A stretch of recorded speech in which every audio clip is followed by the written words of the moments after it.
se reúne, su pueblo celebra, y no es que celebremos simplemente un aniversario más, sino que celebramos que Cristo vive en nuestros corazones. Gloria a Dios, y qué bueno el poder verles, ¿no? El poder ver tantos hermanos de tantos lugares, de acá de Javia, de Alicante, de Valencia, bueno, de Palma Mallorca, Santander. Ayer había gente de Santander, no sé si están hoy acá. Bueno, ellos han ido, pero hay gente de muchos lugares que han hecho esfuerzo para poder estar juntos y poder estar ahí en la presencia del Señor, juntos en armonía. Así que vamos a ponernos de pie y vamos a ponerle esta reunión al Señor, que es el artífice y el que tiene que ser la prioridad de nuestras vidas. Muy bien, muy bien. Gloria a Dios, estupendo. Ayer tuvimos un día muy bonito en la finca. Veníamos asustados porque estábamos todo el rato viendo el tiempo y nos decían que estaba haciendo mucho frío en Alicante. Venimos con guantas, con bufandas, con gorros y bueno, la verdad es que ayer tuvimos un día maravilloso. Hombre, lógicamente hace un poquito más frío que en Canarias, aunque este año estamos teniendo, para lo que es las Islas Canarias, más frío de lo habitual, ¿eh? De hecho, hacía 10 años que en la isla de Tenerife no llovía con tanta cantidad como este año. En las montañas, tener en cuenta que la montaña más alta de todo el territorio de España pues se encuentra en Tenerife con casi 4.000 metros. Es una montaña de origen volcánico, se llama el Teide, es una palabra aborigen de los indígenas, de los guanches cuando existían, ya hoy ya no existe ninguno, y Teide significa montaña blanca, ¿vale? Entonces, generalmente todos los años nieva, pero no con la cantidad con la que ha nevado este año. No solamente nevó en la isla donde vivimos nosotros, que cortaron las carreteras porque no se podía subir, sino que en otra isla que se llama La Palma, en singular, también nevó, y en otra isla que se llama Las Palmas, en plural, también hizo mucho frío, también nevó.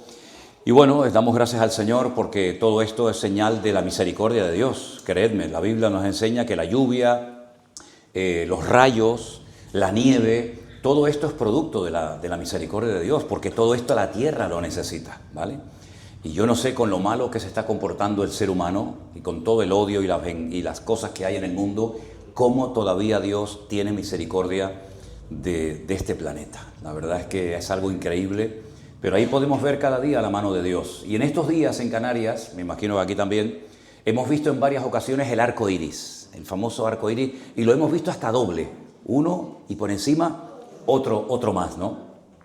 Y es un arco que está al revés, no está apuntando hacia la tierra, sino es un arco que apunta hacia arriba, ¿no? Porque es la señal de un pacto que Dios hizo con un personaje nada más y nada menos llamado Noé hace miles de años, donde él se comprometió, Dios dio su palabra de que nunca más el planeta Tierra sería destruido por el agua. Y lo hemos visto, han caído muchas lluvias, ha habido lluvias torrenciales tremendas, pero toda la humanidad no ha vuelto a desaparecer, no ha sido extinguida por una lluvia como la de aquellos tiempos, ¿no?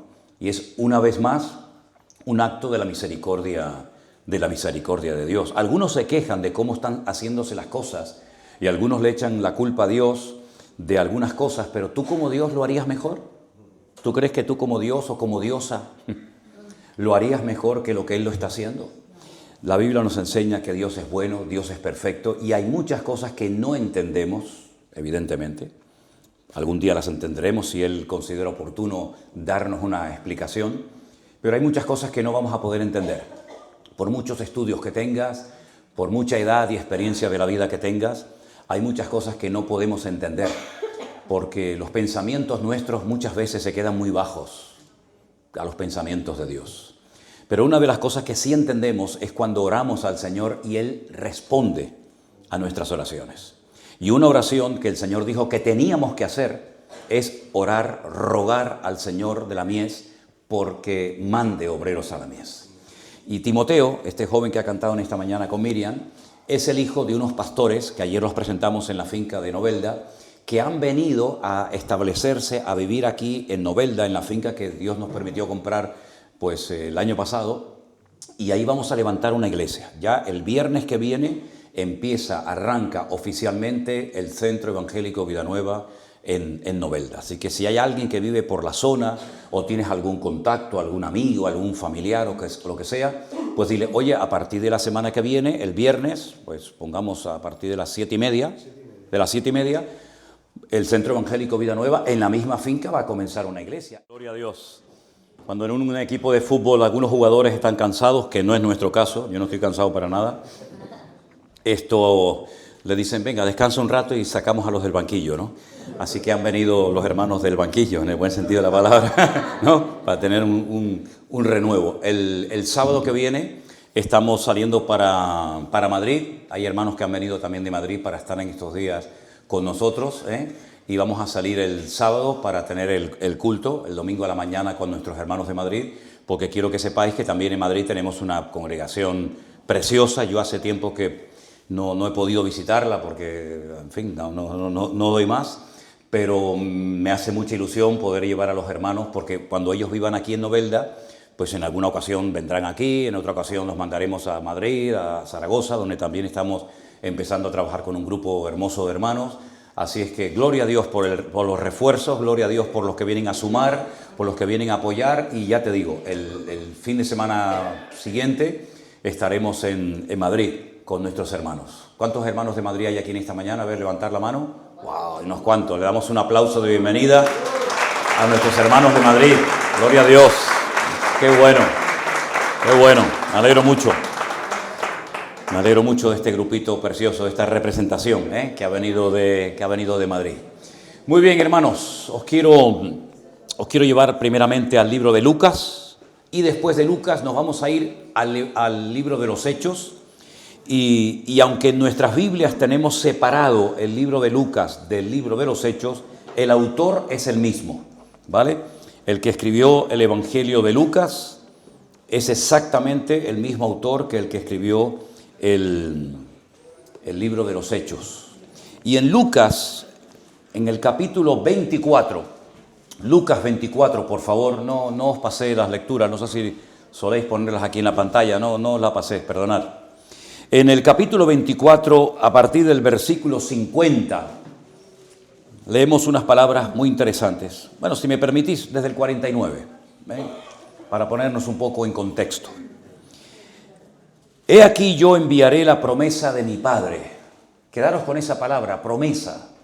Yo os enviaré la promesa de mi Padre sobre vosotros, pero quedaos vosotros en la ciudad de Jerusalén hasta que seáis investidos de poder desde lo alto. Y ahora sí leemos el 50 que dice, y lo sacó fuera hasta Betania. Betania es una localidad pequeña, hoy en día prácticamente es una población árabe, donde está la tumba de Lázaro que se puede aún visitar. Y alzando sus manos los bendijo. Y aconteció que bendiciéndolos se separó de ellos y fue llevado arriba al cielo. Ellos, después de haberle adorado, volvieron a Jerusalén con gran gozo y estaban siempre en el templo alabando y bendiciendo a Dios. Amén. ¿Qué es esto de la promesa del Padre?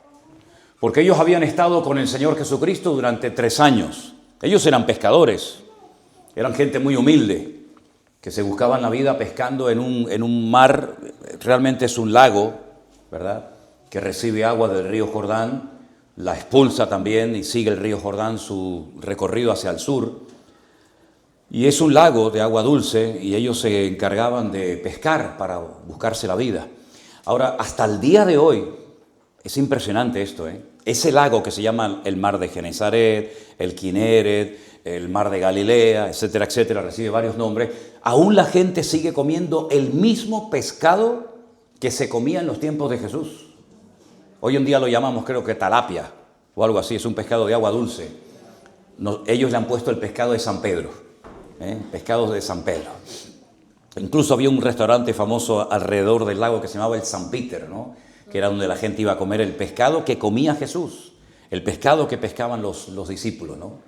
Y en ese lago ellos estaban buscándose la vida, eran pescadores, y era un lago que producía tanta pesca, tantos peces, que en ese mismo lago hay un antiguo puerto que ya no se usa, pero quedaron las ruinas, y ese puerto estaba en un pueblo que se conoce con el pueblo de Magdala.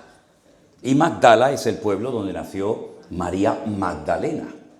Y allí se salaba el pescado y por un desfiladero que hay entre dos montañas se mandaba el pescado hasta Europa. Es decir, que en Europa, en Roma sobre todo, se comía en los tiempos de Jesús el pescado que pescaban los discípulos de Cristo en el mar de Galilea. Algo realmente increíble, ¿no? Ahora bien, el Señor Jesucristo se aparece a estos hombres, los llama, los saca de sus trabajos y les dice: yo haré de vosotros pescadores de almas, pescadores de hombres. Y durante 3 años los entrena, los prepara, los discipula, les enseña a trabajar juntos. No todos eran pescadores, algunos eran, por ejemplo, recaudadores de impuestos, como el caso de Mateo. Otro era un celote era como la FARC. ¿Hay algún colombiano aquí? Los celotes eran la FARC de los tiempos de Jesús, para que me entendáis.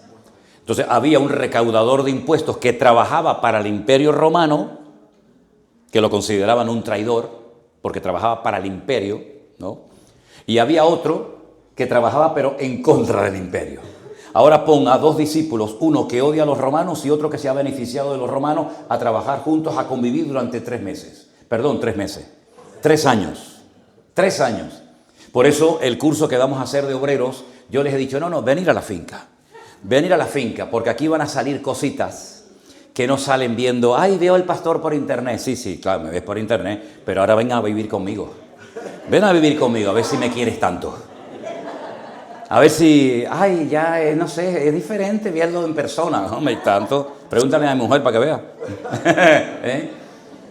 Y los enseñó a trabajar juntos, a limar asperezas.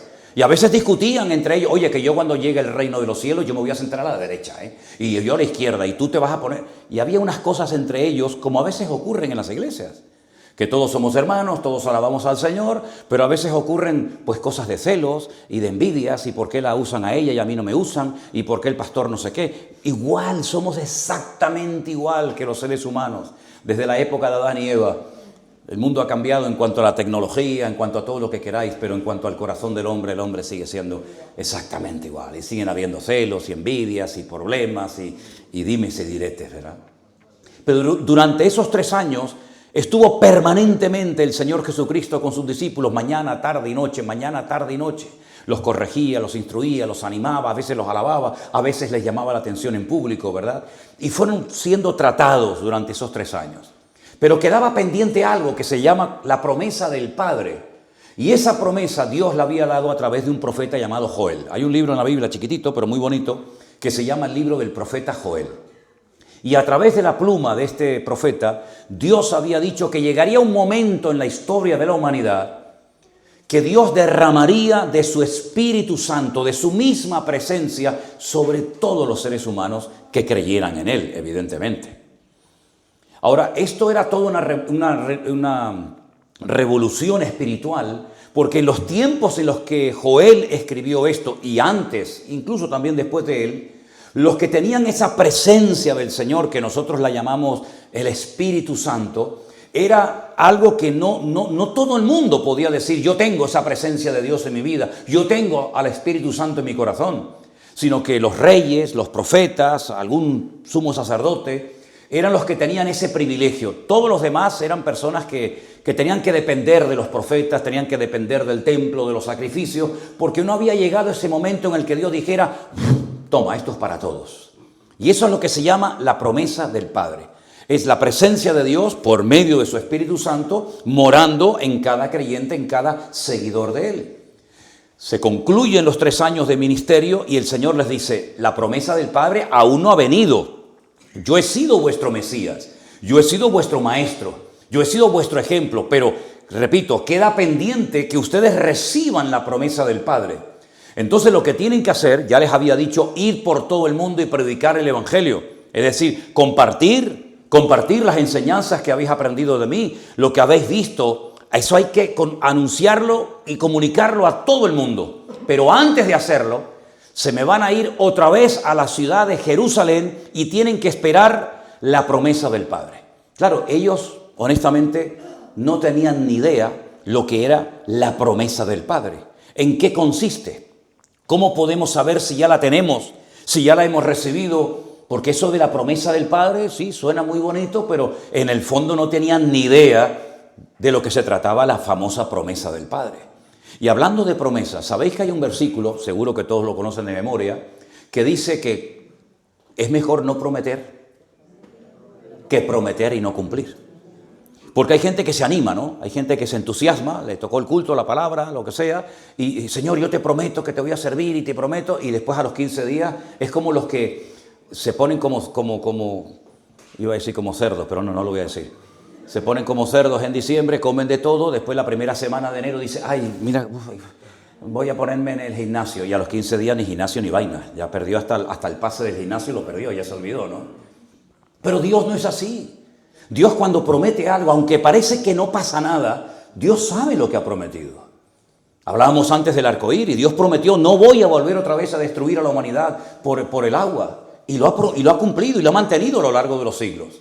Pues Dios dio una promesa de que en algún momento de la historia todos los creyentes, todos los que depositaran su confianza y su vida en Él, serían llenos de la misma presencia, del mismo espíritu que habitó en la persona de su Hijo, el Señor Jesucristo. Y les dice, ir a Jerusalén. Ahora, a veces leemos ciertas y determinadas cosas de la palabra y como que nos quedamos ahí en la superficie. Bueno, ir a Jerusalén. No, pero espera un momento. Es que ningún discípulo era de Jerusalén. Si yo soy un discípulo de Cristo, Cristo ha muerto, ha resucitado, nos ha llevado hasta Betania y ha ascendido a los cielos, yo me voy a mi casa. Yo me voy a mi tierra, yo me voy a mi ciudad.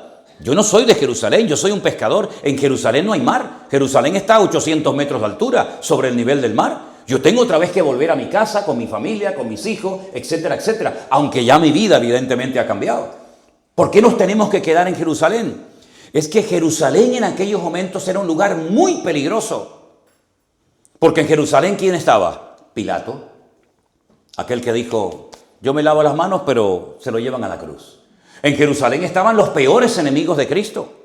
Los que habían crucificado al Señor. Estaban los romanos, estaban los religiosos de la época, Anás, Caifás, etcétera, etcétera. Lo fácil hubiera sido decir, yo me voy para mi casa, no sea que me vayan a reconocer y me conozcan y se líe la... Sin embargo, el Señor les dijo, ¿queréis la promesa del Padre? ¿Queréis ser capacitados espiritualmente con la misma unción que yo he tenido? Ir a Jerusalén. Y hemos leído en esta mañana que ellos volvieron a Jerusalén con gran gozo. No fueron ahí asustados, diciendo a ver lo que nos espera, a ver si nos reconocen, agacha la cabeza que viene aquella, sino fueron con gran gozo después de haberle adorado. Es decir, ellos le adoran, ellos se dan cuenta quién es verdaderamente el Señor Jesucristo. Nunca lo habían adorado, dicho sea de paso. Lo habían admirado, lo querían, etcétera, pero adorar es darle culto como si fuera un Dios. Y dice la Biblia, al Señor tu Dios adorarás. Y a Él solo servirás. Tú puedes querer, puedes respetar a una persona, pero adorar a una persona, esa expresión cuando dices, ay, yo a mis hijos los adoro. Hombre, eso no se dice así, a mis hijos los amo, pero adorar a mi hijo, faltaría más. Los únicos que habían adorado, no solamente admirado o seguido a Jesús, fueron los magos de Oriente, que vinieron de lejanas tierras y se postran delante de una criatura que no habla, que no hace nada, pero ellos saben que esa criatura es Dios humanado, es Dios en carne y hueso. Y postrándose le dice que sacaron sus tesoros y le adoraron. Pero ningún discípulo, jamás nadie había adorado al Señor. Pero ahora dice que le adoran. Ahora se dan cuenta que ese hombre que ha estado con sandalias y como uno más entre ellos, no es uno más. Es Emmanuel, que significa Dios con nosotros. Es el Verbo hecho carne que habitó entre nosotros y vimos su gloria.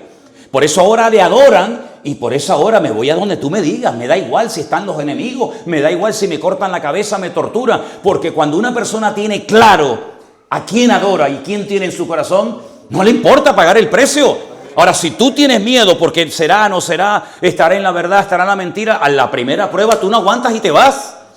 Pero ahora le adoro porque sé que Él es el que dijo, sea la luz, y se hizo la luz. Ahora es Él el que le dio forma a aquel trozo de barro que llamamos Adán y Eva. Ahora ya sé quién es, ya lo tengo claro. ¿A dónde hay que ir? A Jerusalén. Pues vamos a Jerusalén y nos vamos con gran gozo. Y allí se meten en una casa que la conocemos como el aposento alto, que ahí habría mucho que hablar porque era una casa particular o era realmente la casa alta que era el templo de Jerusalén, pero bueno, eso es lo de menos. Y allí están esperando un tiempo. Creo recordar que la última vez que yo estuve aquí en la iglesia, os pregunté ¿cuánto tiempo vosotros pensáis que ellos esperaron? Porque la Biblia dice que Jesús fue crucificado en la fiesta de la Pascua. La fiesta de la Pascua se celebraba y se sigue celebrando en el mes de abril, el 14 del mes de Nisan. Y en el mes de abril Jesús fue crucificado. Cuando Él muere, dice la Biblia que al tercer día resucitó. Y los evangelios registran que estuvo 40 días después de la resurrección con sus discípulos, reforzando las enseñanzas, dándoles otras explicaciones, etcétera, etcétera. Jesús se va, asciende a la gloria y dice que en el día de Pentecostés, ahora lo vamos a leer en Hechos capítulo 2, en el día de Pentecostés estaban todos unánimes juntos y de repente descendió la promesa del Padre, que ahora vamos a ver en qué consiste. Entonces, ¿cuántos días se estuvieron esperando? No.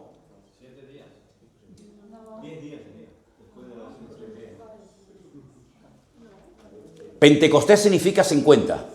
Nosotros llamamos a una fiesta, que es la fiesta de las cosechas, Pentecostés. En hebreo se llama Shavuot, que es el plural de la palabra Shavua, que significa semana. Es decir, 50 días después de la Pascua, 50 días después de la Pascua, se celebra la fiesta de Pentecostés. Entonces vuelvo a repetir la pregunta. ¿Cuánto tiempo estuvieron desde la ascensión hasta que viene la promesa del Padre en Pentecostés esperando los discípulos? 3 meses. 3 meses son 90 días. 50. No. Vamos a hacer la cuenta, ¿vale? Jesús, cuando resucitó, ¿cuántos días estuvo con sus discípulos? 40. ¿Y cuántos días estuvo muerto? 3. Hay que sumarlos, si no, no. 43. Y 50, que es Pentecostés, ¿cuántos días esperaron? Ahora todo, ¿no? Esperaron 7 días. Porque hay que sumar los 3 de la muerte, más los 40 que estuvo, y posteriormente 50. Entonces dice en el libro de los Hechos, en el capítulo 2, cuando llegó el día de Pentecostés, el día 50 después de la Pascua, estaban todos peleados, enfrentados unos con otros. No. Ahí no obra Dios. Dios no obra en el caos. Dios no obra en el desorden. Dios obra en el orden. Alguien dijo una vez, muéstrame tu habitación y veré cómo está tu vida. A veces cuando hemos hecho campamentos en Canarias, yo entro a las habitaciones y he sacado fotos, sobre todo el de las chicas. Es como si hubiera entrado el Katrina, como si hubiera entrado un huracán y te puedes encontrar cualquier cosa, Y le saco foto y le digo, como tu vida está igual que tu habitación, apañado vamos, Cuando llegó el día de Pentecostés estaban todos unánimes, juntos, hermanos. Y de repente vino del cielo un estruendo, un viento recio que soplaba, el cual llenó toda la casa donde estaban sentados, y se les aparecieron lenguas repartidas como de fuego, que se asentaron sobre cada uno de ellos, y todos fueron llenos del Espíritu Santo de Dios, y comenzaron a hablar en otras lenguas, según el Espíritu les daba que hablasen. Ahora, ahí se mencionan a una serie de países, y la pregunta es, ¿qué hacía una representación de los países que vamos a leer ahora en esa fiesta? Porque era una fiesta de obligatorio cumplimiento. La ley de Moisés le enseñó a Israel que 3 veces al año tenían que viajar de sus países, donde evidentemente vivían y tenían sus negocios y hablaban el idioma de esos países, tenían que subir a la ciudad de Jerusalén para presentar ofrendas y sacrificios al Señor. Y una fiesta era la Pascua, otra era la fiesta de Pentecostés, que es esta, y otra era la fiesta de los tabernáculos o de Sucot. Y por eso había miles, algunos dicen que hasta millones, de personas judías procedentes de todas las naciones circundantes que subían a Jerusalén a adorar a Dios. Por eso dice que moraban entonces en Jerusalén judíos, varones piadosos de todas las naciones bajo el cielo. Y cuando se hizo este estruendo, se juntó toda la multitud y estaban confusos. ¿Quién? Los inconversos estaban confusos. Los discípulos estaban unánimes juntos disfrutando de la promesa del Padre. Y así es lo que está pasando. Vamos a ver cómo la iglesia, que se mantiene unida, es usada y es bendecida y es prosperada, mientras el mundo anda en confusión diciendo no entendemos nada, no sabemos lo que le está pasando al mundo. Y entonces dice, estaban atónitos, maravillados, diciendo, mirad, ¿no son estos galileos todos los que hablan? Galileos son los que viven en el norte de Israel, en Galilea. ¿Cómo pues les oímos nosotros hablar en nuestra propia lengua, en la que hemos nacido? Partos, medos, elamitas, los que habitamos en Mesopotamia, en Judea, Capadocia, Ponto, Asia, Frigia, Panfilia, Egipto. Y ahí se mencionan con los nombres de la antigüedad, pues naciones que hoy en día se llaman Irak, Irán, Turquía, Egipto, Grecia, los países árabes, Libia, etcétera, etcétera. Es decir, hay una representación de todas las naciones bajo la tierra en ese día de Pentecostés, que es cuando por fin se cumple la famosa promesa del Padre, y consistía en que ellos iban a tener una experiencia diferente a la de la conversión o salvación, que les iba a capacitar para poder enfrentarse a los retos y a los tremendos desafíos que tendrían por delante. Imagínate, sin internet, sin WhatsApp, sin teléfono, sin televisión, sin radio, sin satélites, sin los medios de comunicación que tenemos nosotros hoy en día, con todo en contra, con un imperio que para ellos los que no eran romanos eran gentuza, que no valían absolutamente para nada, pues tenían que llevar el evangelio hasta el último rincón de la tierra. ¿Y cómo iba esa gente a enfrentarse a los estoicos y epicúreos de Grecia que estaban todo el día filosofando y perdiendo el tiempo en chorradas? ¿Cómo se iban a enfrentar a la arrogancia y a la soberbia del imperio romano? Van a oírme a mí, un pescador que no sea pena moverme en la vida con un emperador que es el Dios de este mundo. ¿De dónde vamos a sacar esa fuerza, esa capacidad, esa constancia? Porque oye, tú puedes tener un día bueno, pero aquí no se trata de tener un día o una temporada buena. Firmes y constantes, decía uno de los pastores en el saludo, firmes y constantes, creciendo en la obra del Señor siempre, sabiendo que vuestro trabajo en el Señor no es en vano. Pues hombre, cuando tengan 40 años, y cuando algunos cumplan 50 o 60 o 70 o casi 100, como llegó a tener Juan, el que escribió el Apocalipsis, oye, hace falta fuerza física, hace falta la cabeza bien amueblada, hace falta ánimo, hace falta fortaleza, pero ¿dónde compro? ¿Dónde adquiero todo eso? No os preocupéis. La promesa del Padre, cuando venga la presencia del Señor sobre vuestra vida, os va a capacitar de tal manera que aunque tengas 100 años, vas a tener la sabiduría necesaria para poder enfrentarte a lo que haga falta.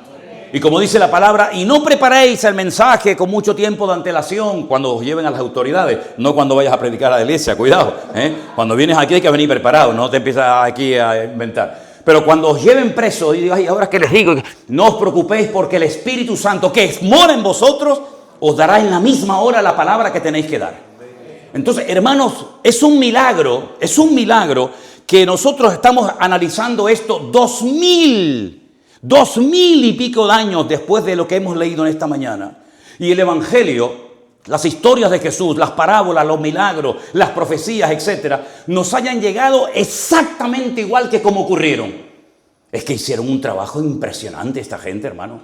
Hicieron un trabajo increíble. Y ojo, cárceles, torturados, aserrados, partidos a la mitad, quemados al fuego, comidos por las fieras en el circo romano, corriendo por aquí, corriendo por allá, ahora estoy aquí, mañana estoy allá, siempre en peligro, peligros de mi nación, peligros de los de afuera, peligros del de arriba, peligros que se chive este y me diga, este es otro cristiano. Hermano, era un sin vivir, pero sin embargo, cuando eran perseguidos, salían de las cárceles y no salían hechos polvo, hermano, oren por mí, sino se decía, salimos con gozo porque hemos sido tenidos por dignos de haber podido padecer un poquito por la gracia del Señor.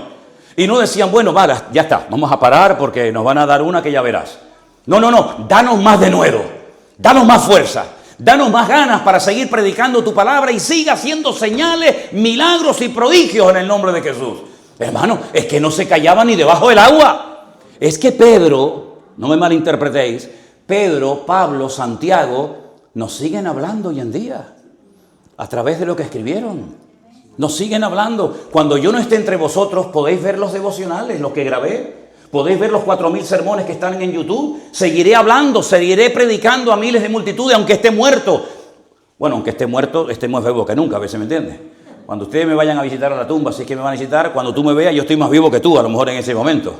Pero lo que te quiero decir es que Pedro decía, y cuando yo me vaya, y cuando yo ya me vaya de este mundo y esté en la presencia del Señor, yo procuraré dejar las cosas por escrito para que ustedes las sigan estudiando, las sigan recordando y memorizando. Hicieron un trabajo extraordinario. Yo me he preguntado muchas veces, si nosotros en vez de haber vivido en esta generación, en esta época, hubiéramos nacido en aquella época, hubiéramos hecho el trabajo igual o mejor que ellos. ¿Hubiéramos podido traspasar la enseñanza tal y como la recibimos? ¿Saben el juego ese, no? Que se ponen, no sé, 4, 5, 6 o lo que sea, y le dices a uno, ¿cómo se llama el juego ese? El teléfono, ese. A veces tiene interferencia el teléfono, ¿no? Dile que Juanita subió en el ascensor con una falda roja, y cuando llega al último, el tío te dice que, vamos, que los elefantes tienen alas y que vuelan por el cielo. ¿Pero qué dice? Dice, si lo que yo le dije a esta no tiene nada que ver con lo que dice el otro. Y somos 10 y estamos en el mismo sitio. Y hablamos el mismo idioma. Ahora tú imagínate si yo le digo, el Señor Jesucristo viene pronto. Y 2000 años más tarde se sigue diciendo, preparaos que el Señor Jesucristo viene pronto. Pedid y se os dará, buscad y hallaréis, llamad y se os abrirá, porque todo el que pide recibe, el que busca halla y el que llama se le abrirá. ¿Qué padre de vosotros, si su hijo le pide pan, le dará una piedra, o si le pide un pescado, le dará un escorpión? Pues si vosotros, siendo malos, sabéis dar buenas dádivas a vuestros hijos, ¿cuánto más mi Padre Celestial os dará las cosas que ustedes necesitan? Y eso se lo dijo el Señor a Pablo, a Pedro, a Mateo, a Santiago, a Lucas, y resulta que yo hoy lo estoy diciendo 2000 años después, exactamente igual que como Cristo se lo enseñó a él. Eso es un milagro, hermano. Es un auténtico milagro, es una cosa increíble de la historia. Bendito sea Dios. Porque mira, cuando hemos ido a los Estados Unidos y hemos estado con los hermanos que salieron de Colombia, de Guatemala, de Honduras, de México, en fin, de cualquier país y se fueron a vivir a los Estados Unidos, los hijos que nacieron allí o que se criaron allí hablan español peor que Tarzán. Peor que Tarzán. Y ha pasado una generación. El padre llega de México, o llega el padre de Cuba, o de Venezuela, o donde sea, y el hijo, tú querer comer, y tú dices, ¿qué estás hablando, tío? Y el tío me habla en inglés, digo, ¿pero tú qué estás hablando en inglés, muchacho? Y ya dice, no, ya no quieren hablar en español, y ha pasado 10, 15 años, tú imagínate 2000 años, ¿quién va a hablar de un colombiano que se fue a vivir a Estados Unidos, los nietos? ¿Quién le va a hablar en colombiano? No habla nadie. Por eso cuando uno lee la Biblia dice, Dios mío, ¿cómo es posible que 2000 años después de que se escribiera, yo leo exactamente igual que lo que Pablo hablaba y Pedro y Santiago y el Señor Jesucristo? Es un auténtico milagro. Pero es que detrás de esto hay una inspiración divina. Es que esto no es un libro normal y corriente. Qué bonito lo que dijo José esta mañana. Es el único libro que cuando lo lees, el autor está presente donde se lee el libro. Nosotros leemos hoy en día el Quijote, que por cierto, el Quijote no lo ha leído nadie. Eso no, yo creo que no lo leyó ni el que lo hizo. Ni Cervantes leyó el Quijote. Claro, estaba en la cárcel aburrido, venga a escribir y venga a escribir. Pero cuando salió de la cárcel, dijo, quítame el Quijote en medio. Entonces, ¿quién lo aguante? En un lugar de la Mancha, cuyo lugar no quiero acordarme, nació un hidalgo, tal. Y cuando llegas a la segunda página, dices, esto no hay quien lo aguante. Sin embargo, nosotros leemos la palabra de Dios y nos está hablando Ezequiel. Nos está hablando Lucas, nos está hablando Abraham, nos está hablando Moisés, nos está hablando el rey David. Es algo realmente impresionante, pero es que detrás de todo esto, de estas páginas, está la inspiración de la presencia de Dios. Y por eso es un libro vivo. Es un libro que no cansa. Pero ¿cómo puede ser que ustedes lleven 30, 40 años leyendo todos los días el mismo libro? Y no se cansa. Y lo mismo me pregunto yo. Y yo digo, pero si yo esto lo leí el año pasado, y ahora puedo predicar un mensaje diferente al que prediqué el año pasado. Es como decir, no, ya lo dije, ya lo prediqué, ahora me tienen que regalar otra Biblia el año que viene. Es que llevamos miles de años predicando. Yo llevo 45 años de pastor. Yo he predicado miles y miles de sermones. Y cada vez que la leo digo, ay, mira esto que no lo había leído el otro día. Y mira esto que estaba aquí, y mira esto que estaba allá. Porque es un libro maravilloso. Pero esa palabra que la tenemos en blanco y negro, esa palabra un día se hizo carne. Eso es una cosa que nos cuesta entender, ¿verdad? Una palabra se materialice. Mesa. ¿Dónde está la mesa? Silla. No tenemos poder creativo con nuestras palabras. Tenemos que hacerlas, ¿verdad? Pero Dios, cuando hablaba, se materializaba su palabra. Y por eso nosotros estamos aquí en esta mañana, porque esa palabra que se hizo carne habita entre nosotros. Y por eso una persona que a lo mejor dice, es que yo no he estudiado mucho, yo no tengo muchos estudios, no tengo mucha preparación, pero cuando leo la palabra de Dios, Dios me habla y me reconforta el alma. Claro, porque esa palabra que tú lees la tienes también dentro de tu corazón. Y los discípulos, que eran personas que no eran tampoco para tirar cohetes, pusieron el mundo patas arriba. Y no podían resistir a su sabiduría.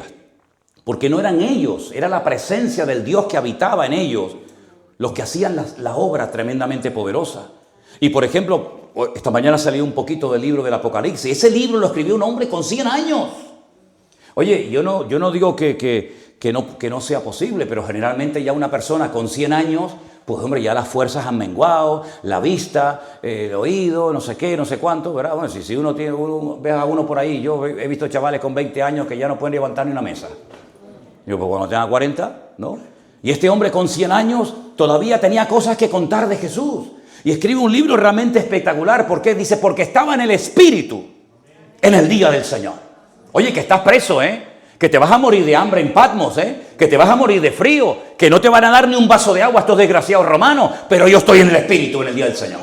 A mí me da igual lo que me hagan o lo que me digan, yo estoy como tengo que estar en la presencia del Señor. Y por eso Dios le hablaba y le bendecía. Entonces nosotros, si estamos en el Espíritu, conectados en la misma frecuencia del Señor, que se caiga el mundo y que se maten entre ellos. Yo sé en quién he creído y yo sé que el Señor que mora en mí me va a seguir guiando, fortaleciendo y acompañando todos los días hasta que Él venga a buscarme. ¿Cuántos dicen amén? Y esa es la esperanza de nuestra vida. Pero no es que lo tengo que repetir 1000 veces para autoconvencerme. No, yo no me tengo que autoconvencer de nada. Es que yo estoy más que convencido. A una vez me preguntó una persona, me dice, ¿tú nunca has dudado de Dios? Digo, de ti todos los días. De Dios nunca, jamás. Nunca he dudado de Dios desde que lo conocí. Antes yo no creía en Él ni quería saber nada de Él. Pero desde que me cambió la vida, desde que me echó fuera de los demonios que tenía dentro de mí, ¿voy a dudar de Él? ¿Cómo voy a dudar de Él?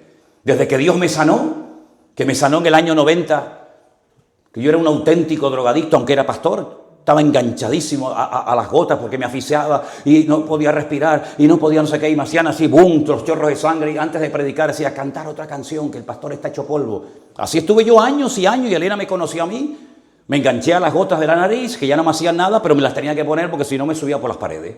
Y cuando no tenía gotas salía como un loco por las farmacias de guardia, donde está la farmacia, porque me asfixiaba, y cuando me asfixiaba me ponía nervioso, me daban ataques de asma, y bueno, aquello era que no me aguantaba ni mi padre. Y un día estaba en el monte por allí, perdido por Buenos Aires, y me empiezo a asfixiar. Y no tengo gotas. Yo tenía que tener gotas en la guantera, en la chaqueta, en la mesa de noche. Tenía que tener. Yo las conozco todas, la Bic, la Nebulicina, la Respiril, me las conozco todas. No me las bebía de milagro. Como aquel que se bebía el agua de las macetas, ¿no? Y estaba hecho polvo. Y me empecé a ver estrellas. He visto estrellas, así, puntitos, y me asfixiaba, y me dice, Elena, ¿te estás asfixiando? No, digo, estoy hecho polvo, Elena. Estoy hecho polvo. Como un enganchado. Y si me desmayo, me tienes que tapar la nariz y darme respiración por la boca, porque si no me voy a morir. Y se lo dije a ella. Y me dice, oye, ¿y por qué no oramos? ¿No? Y yo le dije, sí, vale, Elena, vale, sí, oramos, pero yo lo que quiero son mis gotas. Claro, estaba en un monte, vete tú a buscar en Argentina un frasco de gotas. Y me dice, vamos a orar. Digo, venga, vamos a orar. Me pone la mano aquí, y me dice, pero cierra los ojos. Digo, sí, Elena, sí. No estaba, yo no, te lo digo, a veces hay gente que tiene fe, el que ora y el que recibe. Y a lo mejor tiene uno, pero yo en ese momento, honestamente, ¿qué quieres que te diga? Yo estaba pensando mis gotas, ¿no? Pero ella me pone la mano en el pecho y me dice, Señor, mira, Manolo, tiene que predicar tu palabra, él es tu siervo, no sé qué, te pido que por favor lo sanes, ahora. Y dijimos, amén, me hace la nariz, ¡pac!, se me abrió. Me entró una bocanada de aire impresionante. Nunca más, 1990, estamos en enero del 2026, nunca más me volvió a dar ese rollo, hermano. ¿Cómo me voy a olvidar yo de Dios? ¿Cómo voy a dudar yo de Dios?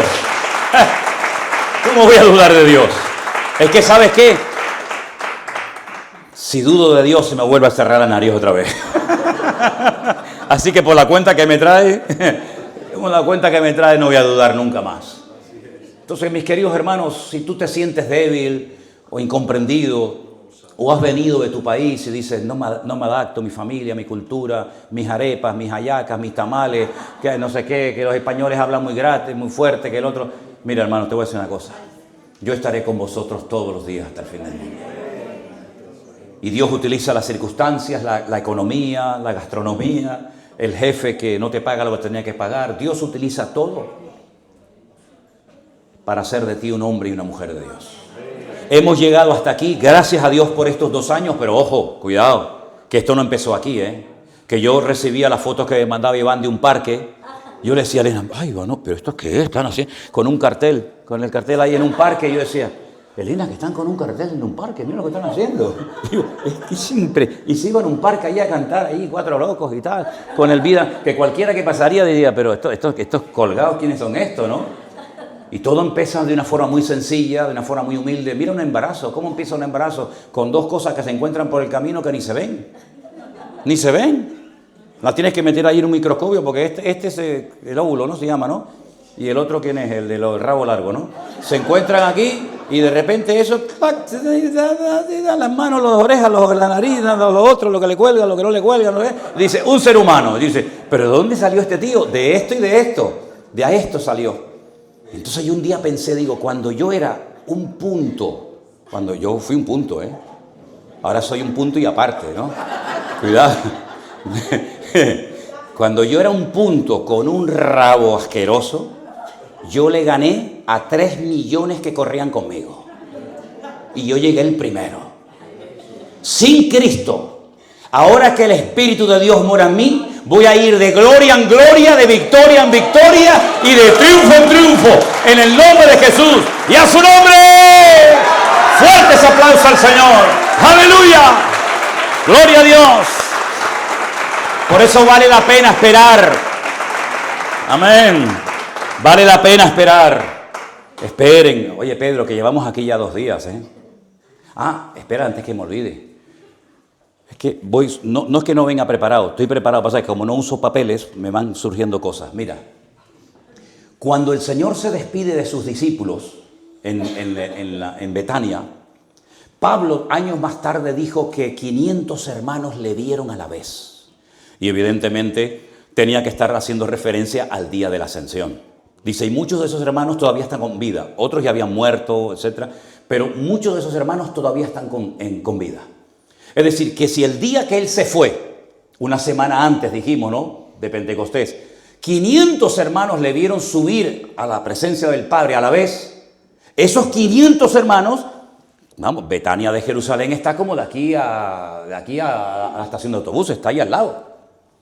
Se fueron caminando a Jerusalén, entraron en Jerusalén, jugándose la vida, y allí se pusieron a orar los 500, esperando la promesa del Padre, que ahora sabemos lo que era, pero ellos no sabían lo que era. Pero resulta que Lucas, que es un autor de la Biblia que a mí me gusta mucho porque es muy detallista, se da cuenta de cositas y pum, y te dice una cosa y dice, no, eso tiene importancia, ojo. Él dice que en el día de Pentecostés, cuando llegó la promesa del Padre, había 120. De los 500 que se fueron a Jerusalén, no estaban los 500. Solamente había 120. Es decir, que en una semana, 380 se cansaron de esperar. ¿Saben cuánta gente después de unos años pasa por un local de culto, por ejemplo, como este? Yo le dije una vez a un chaval que vino de Venezuela, abrió una iglesia en Tenerife, le digo, saca fotos de vez en cuando de tu iglesia y mírala cada 2 o 3 años. Te vas a dar cuenta que tienes una iglesia cada 3 años diferente.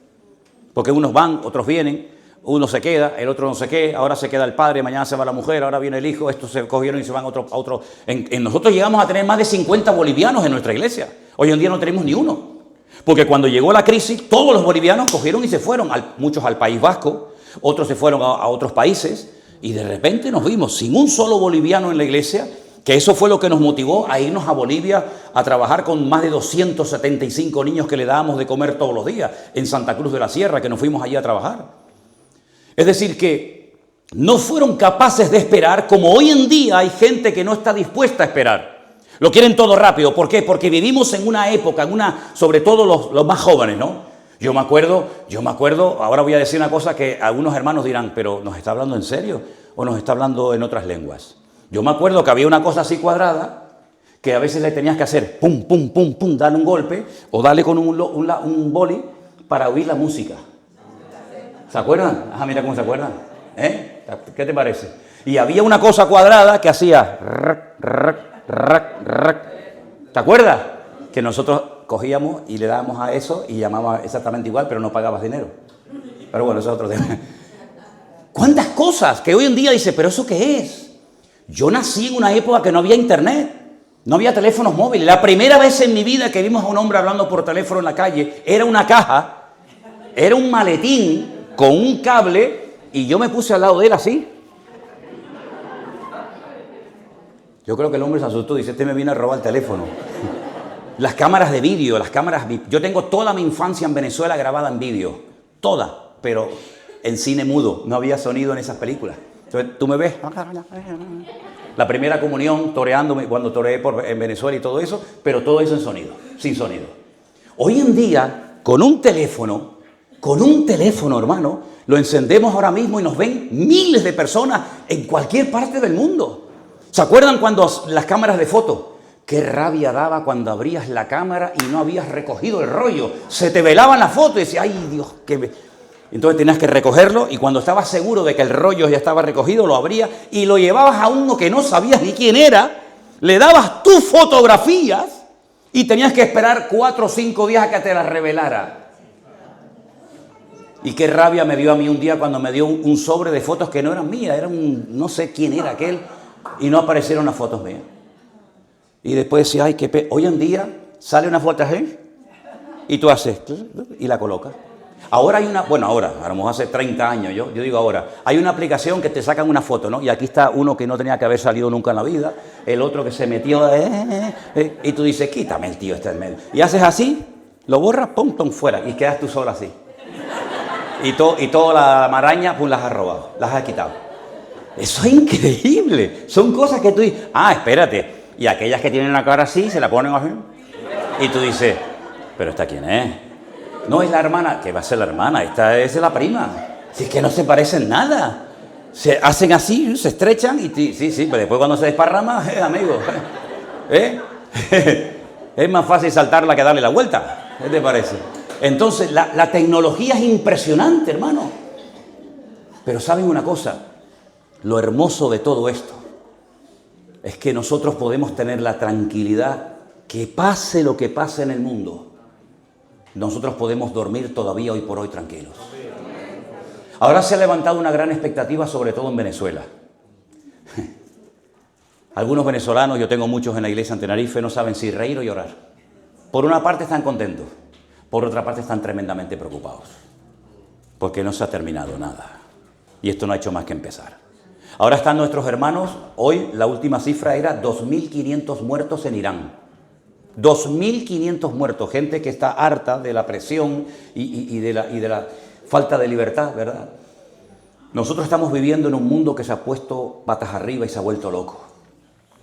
Pero no le des tanta importancia a lo material o a lo que tienes, porque entonces te va a atrapar el sistema del mundo y al final te vas a convertir en un robot y en un esclavo del siglo XXI. Nosotros tenemos un Dios que ha prometido cuidarnos, bendecirnos y ayudarnos todos los días hasta que Él venga a buscarnos. Y a veces, a lo mejor abres la nevera y no está tan llena, pero lo que voy a comerme tiene la bendición de Dios. Porque puede ser que a lo mejor tengas la nevera llena, o el bolsillo lleno, o el depósito de gasolina hasta arriba, pero no estás en la bendición de Dios. Entonces no es lo que tienes, es lo que eres en el Señor. Y eso es lo que nosotros le enseñamos a nuestra gente. Hermanos, sí, es verdad, bonito tener y regalarle cositas a los niños, pero ¿saben qué, mis hermanos? Lo importante no es lo que tienes, repito, lo importante es tu comunión, tu relación con el Señor. Que no se meta nadie ahí, que no se meta gente, porque a veces la vida y el Señor te va a mandar gente que te va a ayudar, ¿sabes? Te van a dar buenos consejos, aunque tengan que llevarte a la contraria, pero admítelo. pero el diablo también se va a encargar de meterte en el camino a gente que viene a enredar y hacerte perder el tiempo. No te enamores ni te encariñes con gente que, como dicen, no, yo después lo cambio. ¿Qué vas a cambiar tú? No cambias ni tú, lo vas a cambiar a él. No pierdas el tiempo con el que te ha hecho llorar. Invierte tu tiempo con el que trae algo de bendición de Dios para tu vida. Dale valor a tu vida, porque el Señor le dio valor a tu vida, que mandó a su Hijo unigénito al mundo, para que todo aquel que crea en Él no se pierda, mas tenga vida eterna. Oramos en esta mañana a nuestro Dios. Recuerda, juntos y unánimes, la bendición de Dios siempre está con nosotros. Padre, gracias por estos 2 años de victoria. Gracias por estos 2 años de avance.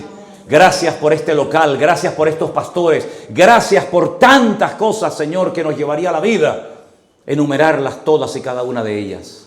Señor, síguenos dando fuerza y visión y carga y pasión por las almas, y que esta iglesia sea una bendición tremenda en este punto de España, Señor, en esta zona donde muchas personas están vacías y vienen aquí a buscar no sé qué, pero lo único que puede llenar su corazón eres tú, Señor. Dale unidad a la iglesia, dale amor, dale cariño, que nos respetemos, que nos podamos bendecir cada día los unos a los otros. Y te damos gracias porque tú nos amas, Señor, y tienes lo mejor para nosotros. En el nombre de Jesús. Amén. Dile a tu hermano que el Señor te bendiga y te guarde. Que el Señor haga resplandecer su rostro sobre ti.